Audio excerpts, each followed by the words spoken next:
Hey hi hello guys, எல்லாருக்குமே வணக்கம். அடுத்த 3 மாசத்துக்கு இந்த சேனல்ல தான் வீடியோ வரும். ஸோ மறக்காம எல்லாரும் சப்ஸ்கிரைப் பண்ணி வச்சுக்கோங்க. இன்னைக்கு நம்ம சாங் ஆஃப் பாரடைஸ் அப்படின்ற ஒரு வித்தியாசமான ஹிந்தி படத்துடைய ஸ்டோரி ரிவ்யூ தான் பார்க்க போறோம். காஷ்மீர்லயே முதல்ல வேலைக்கு போன ஒரு பொண்ணோட கதை தாங்க இது முதல்ல வேலைக்கு போன ஒரு பொண்ணா? ஆமாங்க, கதை 1950ல நடக்கும். பெண்கள்னா வீட்டுல தான் இருக்கணும், வயசுக்கு வந்ததும் திருமணம் பண்ணணும், அதை மீறி எதனா பண்ணா சந்திக்க கூடாத விளைவுகளெல்லாம் அந்த பொண்ணும் அவங்க குடும்பமும் சந்திக்கும் அப்படின்ற ஒரு சூழல்ல வாழ்ற நம்ம ஹீரோயின். ஆனா திடீர்னு ஒரு நாள் அவங்க ஒரு எதிர்பாராத சமயத்துல அங்க இருக்கிற ஒரு ரேடியோக்கு வேலைக்கு போறாங்க. அதுவும் வீட்டுக்கு தெரியாம தாங்க போறாங்க. அப்படி அவங்க என்ன வேலை பார்த்தாங்க? அந்த வேலை பார்த்ததுனால ஒட்டுமொத்த காஷ்மீரே அதிர்ந்து போகுது. அது என்ன, அதுக்கப்புறம் என்னெல்லாம் ஆகுதுன்றதுதான் ரொம்ப வித்தியாசமா இந்த கதையில சொல்லியிருப்பாங்க. படம் ஓடிடில அவைலபிளா இருக்கு, வாய்ப்பு இருந்தா பாருங்க. இப்ப இந்த கதையில என்ன இருக்குன்றத ஷார்ட்டா பார்த்துடலாம். ஜீரோல இருந்து ஸ்டார்ட் பண்றேன். முடிஞ்ச அளவுக்கு இந்த வீடியோவை லைக் பண்ணுங்க, மத்தவங்களுக்கும் ஷேர் பண்ணி பாருங்க. பை தி வே, நான் கவின், நீங்க பாக்குறது எ ஃபிலிம் பை கவின். படத்துடைய ஆரம்பத்திலேயே நூர் பேகம் அப்படின்ற ஒரு வயசான பாட்டியை காமிக்கிறாங்க. கதை இப்போ 2014 தாங்க நடக்குது. அந்த பாட்டி இப்போ காஷ்மீர்ல தான் வாழ்றாங்க. ஒரு பெரிய வீடுங்க. இந்த பாட்டி ஒரு பாடகியா இருப்பாங்க. அப்படி ஒரு அமைதியான வாழ்க்கையை தான் அவங்க வாழ்ந்துகிட்டு இருக்காங்க.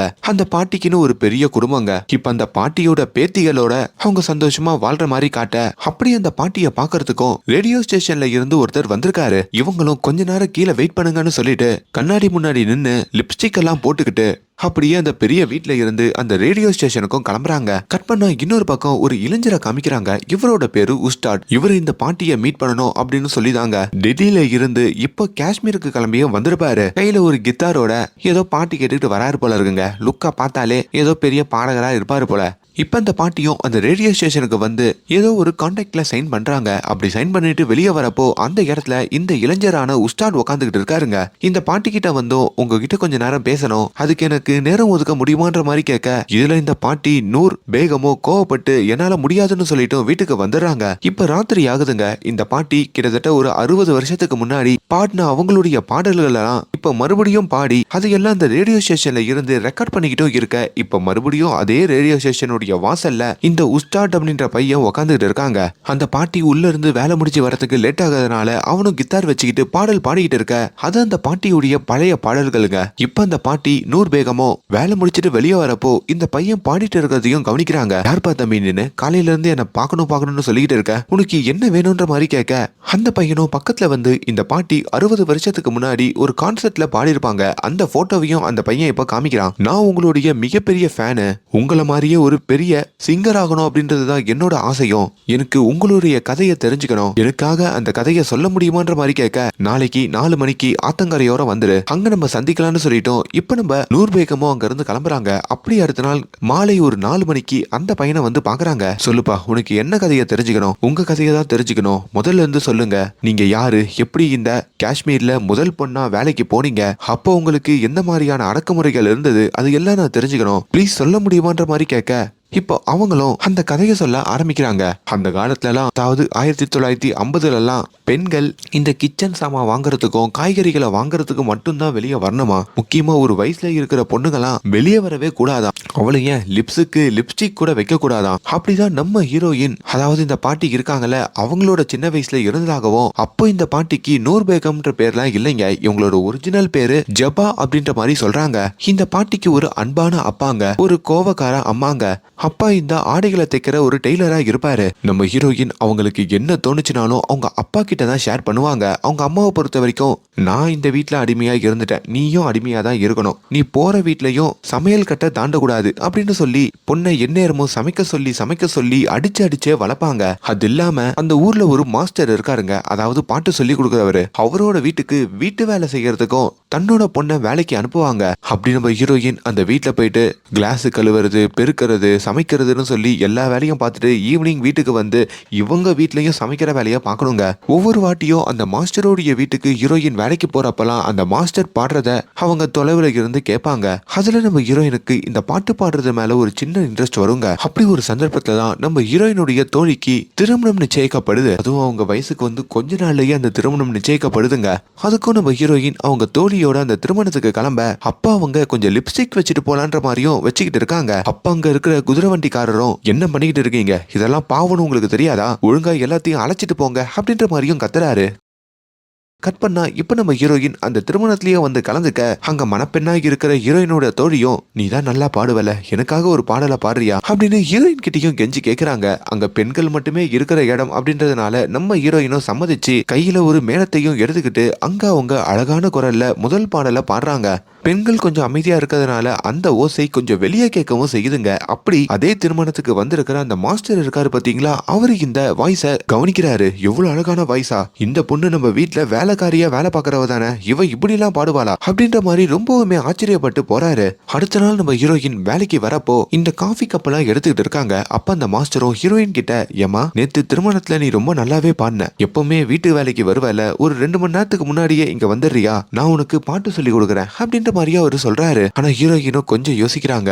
எங்க அம்மாக்கு தெரிஞ்சா அவ்வளவுதான் மாஸ்டர், இதெல்லாம் எங்களுக்கு செட் ஆகாதுன்னு சொன்னாலும், இல்லம்மா உனக்கு நல்ல எதிர்காலம் இருக்கு, என்ன நம்பி வா, ஒரு 2 மணி நேரத்துக்கு முன்னாடி மட்டும் வந்துரு, நான் பாத்துக்கிறேன்ற மாதிரி சொல்ல ஹீரோயினும் இந்த விஷயத்த தன்னுடைய அப்பா கிட்ட வந்து சொல்றாங்க. ஹீரோயினோட அப்பா தையல் மிஷின் கூட இல்லாம கையிலேயே தாங்க தெப்பாரு. அப்படி தைச்சுக்கிட்டே பொண்ணு சொல்றதையும் கேட்க, நல்ல விஷயம் தாம்மா, போய் பாட்டு கத்துக்கோ, உங்க அம்மாவை நான் சமாளிக்கிறேன் அப்படின்ற மாதிரி அவர் அங்க சொல்ல, இப்ப கட் பண்ணா நம்ம ஹீரோயின் வழக்கம் போல அடுத்த நாள் காலையில தன் அம்மா கூட உட்காந்து அவங்களோட வீட்டு வேலைகள் எல்லாம் பாத்துக்கிட்டு இருக்காங்க. அப்ப நம்ம ஹீரோயினுடைய அப்பா, ஏமா ஜபா, உன்னை இதுக்கப்புறம் மாஸ்டர் 2 மணி நேரத்துக்கு முன்னாடியே வேலைக்கு வர சொன்னார்ல, நீ இன்னும் கிளம்பல அப்படின்ற மாதிரி கேட்க, உடனே ஹீரோயினோட அம்மாவும், இது மாஸ்டர் சீக்கிரமா வேலைக்கு வர சொன்னாரா, அப்ப ஏன்டி இங்கேயே உட்காந்துட்டு இருக்க, சீக்கிரமா கிளம்பு அப்படின்னு சொல்லி ஹீரோயினையும் அனுப்பி வைக்கிறாங்க. அப்படி வேலைக்கு வரதா சொல்லி இப்ப இந்த மாஸ்டர் கிட்ட வந்து நம்ம ஹீரோயின் இசை கத்துக்கவும் ஆரம்பிக்கிறாங்க. அப்படி ஒவ்வொரு பாடல்களும் அவங்க பாட பாட அந்த மாஸ்டர் சந்தோஷ வெள்ளத்துல மிதக்கிறாருங்க. இப்படி ஒரு குரலை தான் அவரு தேடிட்டு இருந்திருப்பாரு. முக்கியமா அந்த காஷ்மீருடைய முதல் பெண் பாடகியே இவங்க தான். அப்படி அந்த மாஸ்டர் ஒரு நாள் நம்ம ஹீரோயின் கிட்ட, நம்ம காஷ்மீர்ல இருக்கிற காஷ்மீரி ரேடியோல ஒரு காம்படிஷன் போட்டிருக்காங்க, அதாவது சிறந்த சிங்கரை அவங்க தேர்ந்தெடுக்கிறாங்களாம், நீ அதுல கண்டிப்பா கலந்துக்கணும், கண்டிப்பா நீ அதுல ஜெயிக்க முடியும்ன்ற மாதிரி சொல்ல, ஹீரோயின் தன்னோட அம்மாவுக்கு தான் பயம், இதெல்லாம் எனக்கு செட் ஆகாதுன்னு சொன்னாலும் அதெல்லாம் நான் பாத்துக்கிறேன், நீ வேலைக்கு வர மாதிரி கிளம்பி வந்துரு அப்படின்ற மாதிரி அந்த மாஸ்டர் சொல்றாரு. கட் பண்ணா இன்னொரு பக்கம் அசாத் அப்படின்ற மாதிரி நம்ம ஹீரோவை காமிக்கிறாங்க. நம்ம ஹீரோ ஒரு கவிஞருங்க, நிறைய கவிதைகளை எழுதியிருக்காரு, முக்கியமா நிறைய பாடலுக்கு இப்போ லிரிக்ஸும் எழுதிக்கிட்டு இருக்காரு. அப்படி அவரையும் அதே ரேடியோல கூப்பிட்டு இப்போ இன்டர்வியூ எடுத்துக்கிட்டு இருக்காங்க. இப்படி ஒரு டைம்ல தான் அந்த காம்படிஷன்ல கலந்துக்கிறதுக்காக அந்த ரேடியோ சேனலுக்கு நம்ம ஹீரோயின் வராங்க. அங்க கலந்துக்கிறவங்க எல்லாருமே ஆண்கள் தாங்க இருக்காங்க. ஹீரோயின் உள்ள வரப்போவே, நீ யாரு, பொண்ணுங்களுக்கெல்லாம் இங்க அனுமதி இல்ல, இங்க இருந்து வெளியே போன்னு சொன்னாலும் நானும் பாடத்துக்கு தான் வந்திருக்கேன்னு சொல்லிட்டு அவங்க இந்த மாஸ்டர் பக்கத்துல வந்து உட்கார்றாங்க. அதே வேளையில நம்ம ஹீரோயினோட வீட்லயும் அவங்களுக்கு பையன் பார்த்திருப்பாங்க. ஆல்ரெடி கொஞ்சம் வழுக்கு மண்டையா ஏஜ்டா இருக்கிற ஒருத்தரை தான் பார்த்திருப்பாங்க. ஆனா இவங்களுக்கும் அந்த பையனை சுத்தமா பிடிக்காதுங்க. அப்படி காலங்காத்தாலேயே இந்த வேதனையெல்லாம் அனுபவிச்சுட்டு தான் இப்ப நம்ம ஹீரோயின் அந்த காம்படிஷன் நடக்கிற இடத்துக்கும் வந்து அவங்களுடைய பாடல பாடத்துக்கும் ஸ்டேஜ்ல ஏறுறாங்க. இந்த காலத்துல பாருங்க எப்படி இருக்கு ஸ்டேஜ். முக்கியமா அந்த இசை கலைஞர்கள்லாம் பாடகர்களுக்கு பக்கத்திலேயே உட்காந்து அந்த இசைவாதியத்தை வாசிப்பாங்க. அப்படி ஒரு நல்ல காஷ்மீரி சாங்க நம்ம ஹீரோயின் எடுத்து விட, அப்படி அவங்க குரலை கேட்டதும் அங்க இருக்கிற எல்லாருமே மெய்மறந்து போறாங்க. அப்பதான் பக்கத்து ஸ்டுடியோல இன்டர்வியூ கொடுக்க வந்த நம்ம ஹீரோ அசாத் இருக்காரு பாத்தீங்களா, அவருமே மெய்மறந்து போய் அந்த இடத்துல வந்து உட்கார்றாரு. யாரா இந்த பொண்ணு இப்படி பாடுறாளே, நம்மளோட கவிதைகள்லாம் இவளுக்கு கொடுத்து பாட வச்சா இன்னும் சூப்பரா இருக்குமேன்ற மாதிரிலாம் அவரு நினைக்கிறாரு. அப்படி அந்த காம்படிஷன் முடிஞ்சு அந்த காம்படிஷனுடைய முதல் பரிசா நம்ம ஹீரோயினுக்கு அறிவிக்கிறாங்க. அவங்களுக்கும் ரொம்ப பயமாயிடுதுங்க. நான் சும்மா பாடத்துக்குலாம் வந்தேன், எனக்கு பரிசெல்லாம் வேணான்னு அவங்க சொன்னாலும் புடிமான்ற மாதிரியோ அந்த கப்பை கொடுக்குறாங்க. இப்ப ஹீரோயினும் அந்த கப்பை வாங்கிக்கிட்டு எங்க அம்மா தேடுவாங்க, நான் சீக்கிரமா வீட்டுக்கு போகணுன்ற மாதிரி அங்க இருந்து கிளம்ப, அப்ப கவிஞரா இருக்கிற நம்ம ஹீரோ இருக்காரு பாத்தீங்களா, அவரு நம்ம ஹீரோயின் கிட்ட பேச வராரு. இங்க என்னால பேசுறதுக்குலாம் நேரம் இல்லைங்க, கொஞ்சம் தள்ளுங்க, எங்க அம்மா தேடுவாங்கன்ற மாதிரி ஹீரோயின் ஓட, எங்க நீங்க ரொம்ப நல்லா பாடுனீங்க, இப்படியே இந்த ரேடியோல சேர்ந்து பாட்டு பாட ஆரம்பிச்சிருங்க, உங்க ஃபியூச்சர் எங்கேயோ போயிடும்ன்ற மாதிரி சொல்றாரு. ஆனா அதெல்லாம் காதுல போட்டுக்க இப்ப நம்ம ஹீரோயின் அவங்க வீட்டுக்கு வராங்க. அப்படி இந்த பாடகி போட்டியில முதல் பரிசு வாங்கினதையும் அவங்க அப்பா கிட்ட காட்டுறாங்க. அவங்க அப்பாவும் பார்த்து சந்தோஷப்பட்டுட்டு அந்த கப்பை தான் அம்மாவுக்கு தெரியாம ஒரு ஓரத்துல அவரு மறைச்சு வைக்கிறாருங்க. இப்ப அடுத்த நாள் காலையிலயும் நம்ம ஹீரோயினுடைய அம்மா இன்னொரு பையனை பார்த்துட்டு வந்திருக்காங்க. ஆக்சுவலி அவருக்கு திருமணமாகி 3 பசங்க இருக்காங்க போல. இப்ப 2வது திருமணம் பண்ணிக்கிறதுக்கு கேக்குறாங்களாம். அவர் ஒரு பெரிய கோடீஸ்வரர், அவர் வீட்டுக்கு போனா நம்ம பொண்ணு சந்தோஷமா இருப்பான்ற மாதிரிலாம் சொல்ல, ஆனா ஹீரோயினோ இந்த பையன் வேணான்ற மாதிரி மறுத்துட்டு இப்ப இந்த மாஸ்டர் வீட்டுக்கு வேலைக்கு போறதா சொல்லியும் அங்க இருந்து கிளம்புறாங்க. அப்படி இந்த மாஸ்டர் வீட்டுக்கு வரப்போதான் அவங்களுக்கு இன்னொரு ஆப்பர்ச்சுனிட்டி காத்திருக்குங்க. அவங்க அந்த காம்படிஷன்ல ஜெயிச்சிருப்பாங்க பாத்தீங்களா, அதனால அவங்களுக்கு அந்த ரேடியோ ஸ்டேஷன்லயே பாட்டு பாடுறதுக்காக ஒரு பாடகியா வேலைக்கு எடுக்கிறதா சொல்றாங்க போல. இப்ப அந்த அக்ரிமெண்ட்லயும் நம்ம ஹீரோயின் சைன் போட்டுட்டு அந்த ரேடியோ ஸ்டேஷனுக்கும் வராங்க. இது வரைக்கும் ஆண்கள் மட்டுமே வேலை பார்க்குற அந்த இடத்துக்கு இவங்க ஒரு பெண்ணா வரதுனால அங்க இருக்கிற ஆண்கள்லாம் இவங்கள குறுகுறுன்னு தான் பாக்குறாங்க. இப்ப அந்த ரேடியோ ஸ்டேஷனுடைய ஓனர் இருக்காரு பாத்தீங்களா, அவரும் நம்ம ஹீரோயினை வர வச்சு, என்னம்மா நீ அந்த சிங்கிங் காம்படிஷன்ல கலந்துக்கிட்டு ஃபர்ஸ்ட் பிரைஸ் வாங்கினு எல்லாரும் சொல்லிட்டு இருக்காங்க. என்ன அவ்வளவு பெரிய பாடகியா? ஊருக்குள்ள அப்துல் பாயின்னு ஒருத்தர் இருக்காரு, சரியான பாடகரு. அவருக்குலாம் நீ சமம் ஆயிடுவியா? எங்க உன் திறமையை இப்ப கொஞ்சம் காட்டு, எதனா ஒரு பாட்டை எடுத்து விடு அப்படின்ற மாதிரி கேட்க ஹீரோயினும் கொஞ்சம் தயங்குறாங்க. என்னம்மா எல்லாத்தையும் ரிஹர்சல் பண்ணி தான் உனக்கு பாட முடியுமா என்ன? ஒரு பாடகினா எந்த சிச்சுவேஷன்ல வேணா பாடணும், முடியுமா முடியாதான்ற மாதிரி கேட்க ஹீரோயினும் கொஞ்சம் தயங்க, உன்னெல்லாம் முடியாது, முதல்ல இங்க இருந்து வெளியே போ. ஒரு பொண்ணெல்லாம் வேலைக்கு சேர்க்கிற அளவுக்கு எங்க ரேடியோ ஸ்டேஷன் ஒன்னும் குறைஞ்சு போயிடலன்ற மாதிரியும் அந்த ரேடியோ ஓனரும் அங்க இருந்து கிளம்ப அப்ப நம்ம ஹீரோயின் அங்க பாடுறாங்க. அப்படி ஹீரோயினுடைய குரலை கேட்டதும் அவருமே அங்க வியப்படைகிறாரு. அதே சமயத்துல அந்த ரேடியோ ஸ்டேஷன்ல தான் ஒரு கவிஞரா நம்ம ஹீரோ அசாத்தும் வேலை பாப்பாருங்க. அவரும் நம்ம ஹீரோயின் அங்க வந்திருக்காங்கன்றத அந்த குரலை வச்சு ஐடென்டிஃபை பண்றாரு. இப்ப நம்ம ஹீரோயினுக்கும் அந்த ரேடியோ ஸ்டேஷன்ல வேலை கிடைக்க அதுக்கப்புறம் அங்க இருக்கிற ஆண்களோட பேசிக்கிட்டு இப்ப அவங்களும் வேலை பார்க்க ஆரம்பிக்கிறாங்க. ஆனா ஹீரோயின் கூட அங்க யாருமே பேச மாட்டாங்க. ஒரு பொண்ணு கூட பேசுறதா சொல்லி எல்லாரும் அவாய்ட் பண்ணுவாங்க. இவங்க தனியா தான் உட்காந்து சாப்பிடுவாங்க. அவ்வளவு ஏங்க, இவங்களுக்குன்னு ஒரு தனி பாத்ரூம் கூட இல்லைங்க.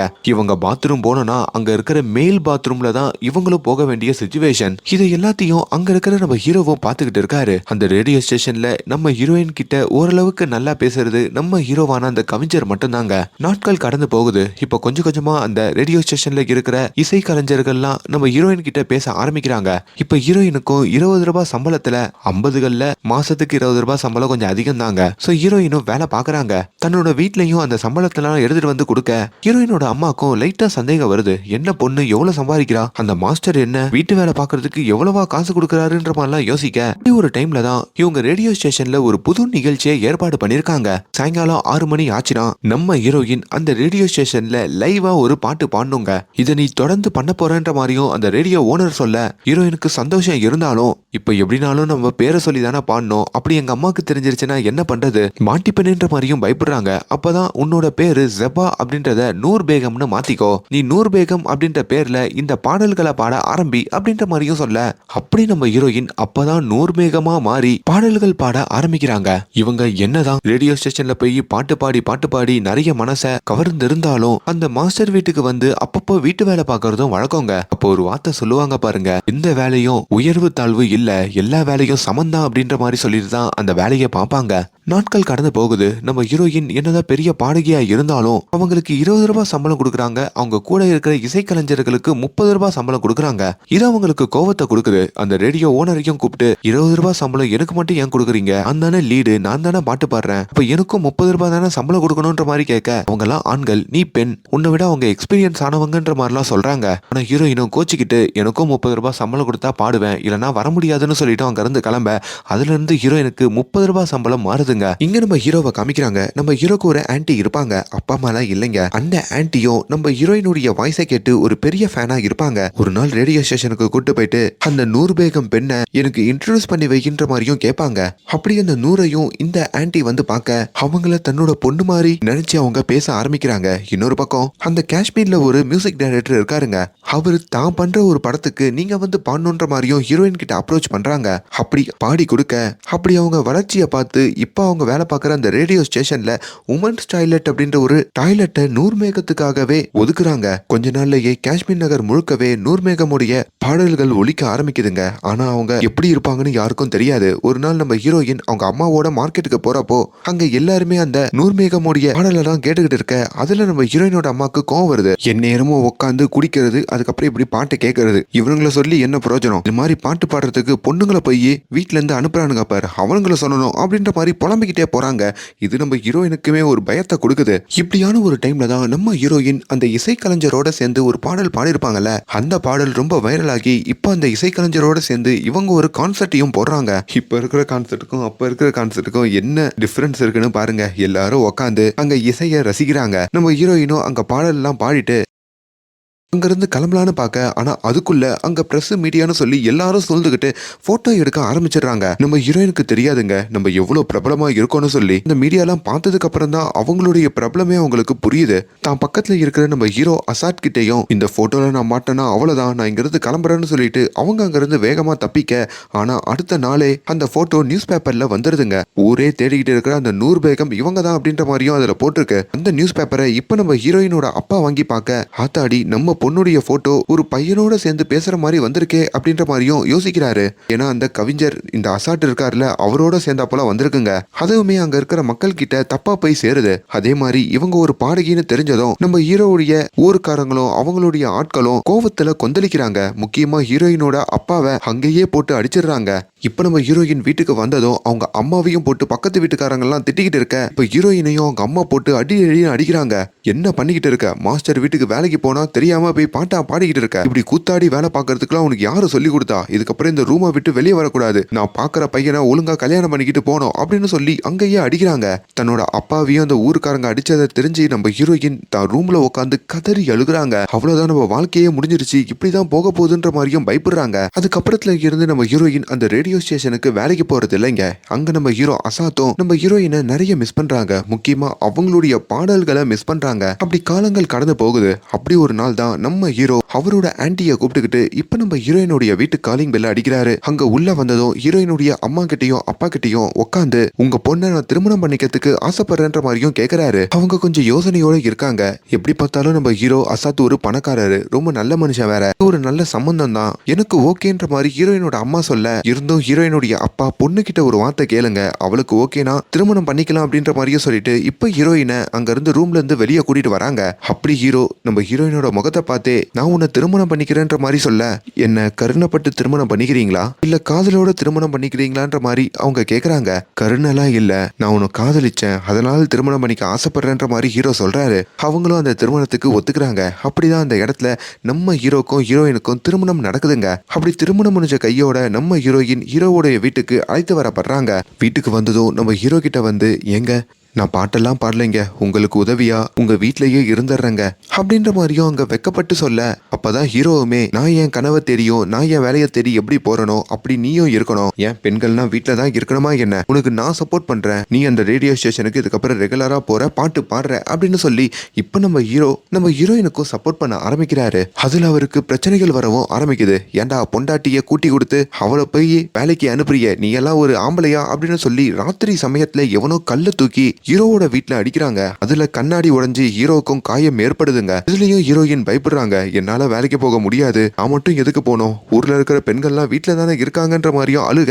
இல்ல இதெல்லாம் ஒன்னும் பிரச்சனை இல்ல, நான் பாத்துக்கிறேன், நீ வேலைக்கு போய் தான் ஆகணும், நீ உன் கனவை நோக்கி போ, பாடு அப்படின்ற மாதிரியும் மறுபடியும் தன்னோட பாதுகாப்பையே அந்த ரேடியோ ஸ்டேஷனுக்கு ஹீரோ கூட்டிட்டு வராரு. அப்படி வந்து இறங்கும் போதோ அங்க நம்ம ஹீரோ மேல முட்டைய தூக்கி அடிக்கிறாங்க.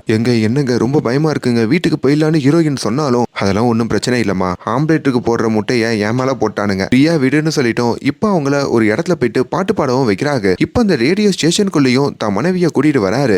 உலகத்துல வீட்டு வேலையை தான் பார்க்கணும், உன்னை 2வது தரமா கல்யாணம் பண்ணிக்கிட்டு எனக்கு அடிமையா இருக்கணும்னு சொல்ற கணவர்கள் மத்தியில நம்ம கணவர் நம்ம கனவை புரிஞ்சுக்கிட்டு நம்மளுக்கு எவ்வளவு ஒத்துழைக்கிறாருன்னு சொல்லி தான் கணவர் மேலேயும் அவங்களுக்கு மரியாதை அதிகரிக்குது. ஒரு கட்டத்துக்கு மேல இவங்க இருக்கிற வீட்டுல கூட இவங்களால வாழ முடியலைங்க. ஏன்னா அந்த அளவுக்கு அங்க இருக்கிற லோக்கல்ஸ்னாலே இவங்களுக்கு நெருக்கடி ஏற்படுது. அதனால அவங்க ஏரியாவையே மாத்தி வேற இடத்துல வந்து தங்க ஆரம்பிக்கிறாங்க. இன்னொரு பக்கம் இவங்களும் பாட்டு பாடி ஒரு பெரிய சிங்கரா வளர ஆரம்பிக்கிறாங்க. இப்ப நம்ம ஹீரோயினோட அம்மா கடை வீதிக்கெல்லாம் போறப்போ என்னதான் அங்க இருக்கிற சில ஆளுங்க ஏன் பொண்ணை பாட்டு பாட அனுப்புனேன்னு கேட்டாலும் சில பேரு உங்க பொண்ணுடைய பாட்டுனாலதான் நாங்க வாழ்க்கையில நிம்மதியா இருக்கோன்ற மாதிரிலாம் அவங்களுக்கு நன்றி சொல்லவும் ஆரம்பிக்கிறாங்க. ஹீரோயின் பாடகி ஆகி இப்ப நிறைய சம்பாதிக்க ஆரம்பிக்கிறாங்க. அதுல அவங்க அப்பாவுக்கு தையல் மிஷின் எல்லாம் வாங்கி கொடுக்குறாங்க.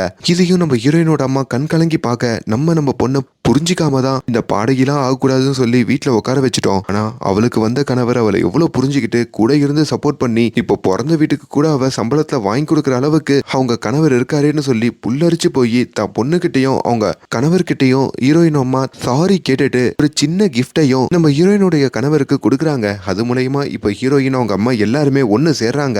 இது வரைக்கும் நம்ம ஹீரோயின் 1000க்கும் மேற்பட்ட பாடல்களை அந்த ரேடியோ ஸ்டேஷன்ல பாடியிருக்காங்க, ரெக்கார்ட் பண்ணியும் வச்சிருக்காங்க. அந்த கேசட்டை எல்லாம் இப்ப அந்த ரேடியோ ஸ்டேஷன்ல இருக்கிற ஒரு ரூம்ல தான் அவங்க வச்சிருக்காங்க போல.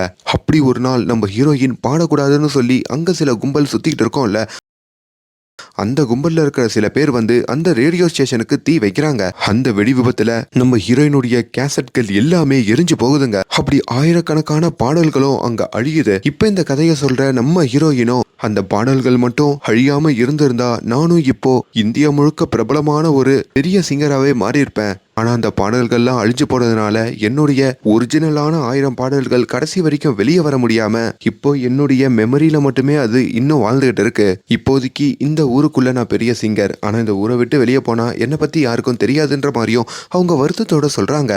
இப்போ கூட இந்த பாட்டியா இருக்கும் போதும் நம்ம ஹீரோயின் இந்த ரேடியோ ஸ்டேஷனுக்கு போயிட்டு வர்றதும் அங்க பாடல்கள் ரெக்கார்ட் பண்றது எல்லாமே அவங்களுடைய பழைய பாடல்கள் தாங்க. ஆனா இப்போ அவங்க வாய்ஸ் கொஞ்சம் பழைசானதுனால அவங்களால அங்க சரியா பாட முடியல போல. இதையும் அந்த இடத்துல வருத்தத்தோட அந்த பையன் கிட்ட சொல்ல, அப்படி ஒரு டைம்ல தான் நம்ம ஹீரோயின் என்னதான் அவங்க பாடல்கள் அழிஞ்சிருந்தாலும் அவங்க இந்த இந்தியா முழுக்க பிரபலமாகாம இருந்திருந்தாலும் அவங்க ஒரு ரெவல்யூஷனை அந்த காஷ்மீர்ல ஏற்படுத்திருக்காங்க.